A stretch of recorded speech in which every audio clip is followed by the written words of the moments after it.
connaissez les blogs qui permettent aux internautes de s'exprimer et de partager leurs réflexions sur le web sous la forme de billets publiés sur leur site plus ou moins régulièrement.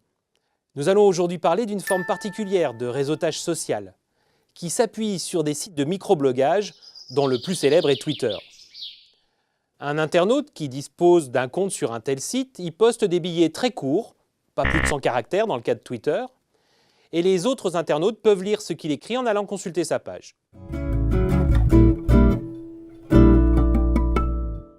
Grâce à un navigateur Internet, vous pouvez aller consulter les pages des comptes de microblogage des internautes qui vous intéressent, qu'ils soient célèbres ou pas. Cela dit, si vous êtes intéressé par de nombreux comptes, la manipulation devient vite fastidieuse. Il vaut alors mieux se créer soi-même un compte et s'abonner aux comptes qui vous intéressent pour recevoir leurs publications au même endroit, sans avoir à butiner sur l'ensemble des pages de tous ces comptes. Vous serez alors identifié sur le réseau de microblogage par un identifiant du genre @votre pseudo. Maintenant que vous disposez d'un compte, il peut vous servir à votre tour pour poster des informations, soit en relayant celles auxquelles vous êtes abonné, le retweet de Twitter, soit en diffusant vos propres nouvelles. Avec les internautes aux comptes desquels vous êtes abonné et qui s'abonnent réciproquement aux vôtres, vous formez alors un réseau social, une communauté qui peut s'articuler autour de certains centres d'intérêt. Vous pouvez même alors communiquer avec les membres de cette communauté en vous envoyant des messages privés qui ne seront pas rendus publics.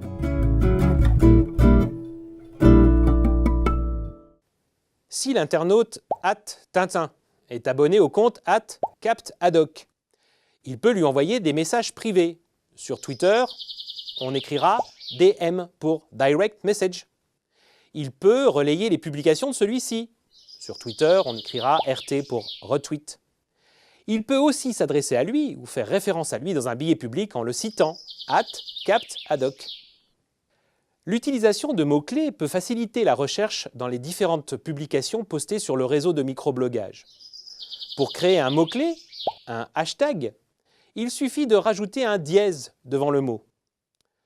Par exemple, à chaque fois que nos deux tweetos publient des informations sur les fox terriers, ils décident d'indiquer dièse Milou, hashtag Milou, dans leur billet.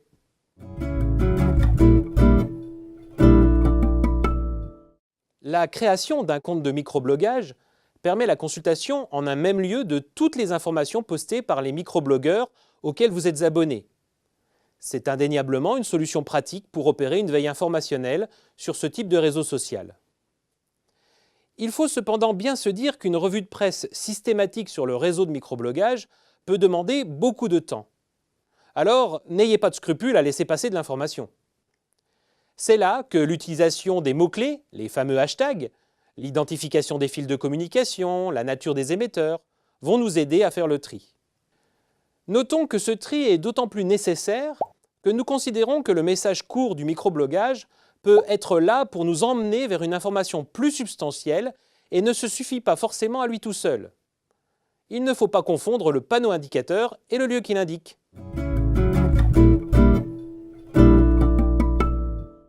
Il faut prendre garde à ne pas mélanger les registres personnels, professionnels et institutionnels sur les réseaux de microblogage. Et cela nécessite la création de comptes dédiés, distincts et clairement identifiés. L'utilisation de logiciels permettant de gérer plusieurs comptes de microblogage au même endroit s'impose alors. Individus et citoyens, professionnels en exercice, membres d'associations, voici des facettes différentes qui définissent des cercles de communication qui n'ont pas forcément à se recouvrir. Même si votre identité numérique se nourrit de vos différentes contributions dans ces différents espaces, elle gagnera en clarté si vous évitez la confusion des genres.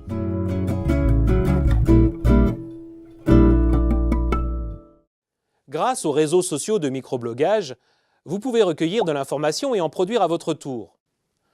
Trop souvent réduits au statut de billets d'humeur, les courts billets de microblogage constituent en fait l'outil idéal pour attirer l'attention et permettre aux autres d'accéder à de l'information disponible ailleurs sur Internet et dont on veut partager la découverte. La plateforme de microblogage permet aux communautés d'intérêt de se développer, notamment par la pratique du retweet et de la citation. C'est en s'appuyant sur la vigilance et la diversité de ses membres qu'on espère y trouver une couverture maximale du champ d'intérêt dont elle s'occupe. La brièveté des messages produits s'accompagne d'éléments syntaxiques caractéristiques. L'utilisation du hashtag permet de classer et de rechercher plus facilement l'information recueillie. Cela facilite le tri, vous évitant l'overdose. Nouveau moyen de communication puissant, le microblogage doit s'accompagner d'une conscience de l'adéquation des messages envoyés à la communauté au sein de laquelle ils sont produits. Nous venons d'aborder les principes généraux du réseautage social via les plateformes de microblogage. Nous allons pouvoir passer maintenant à la pratique. Au revoir.